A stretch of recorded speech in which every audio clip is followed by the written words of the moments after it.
My name is Jon Pountney. I'm an artist and photographer.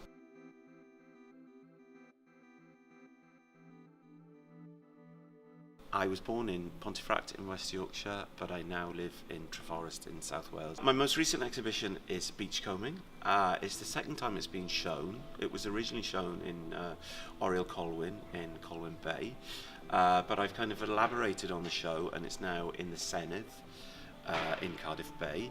It was really important for me to show the work down here because geographically this is obviously a really important space, but geographically it's quite close to where the actual pictures were taken, which is probably within a couple of miles of here. It's basically a man-made beach, which was made up from the rubble of lots of different historic buildings and historic areas of Cardiff, really.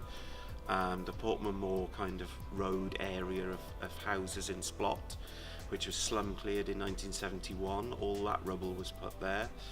The Eastmoor Steelworks itself, which was demolished in 1978, all that rubble was put there. And I've been told that a lot of the rubble from the Queen Street station, the original Queen Street station, which was a Victorian station, that was also put there.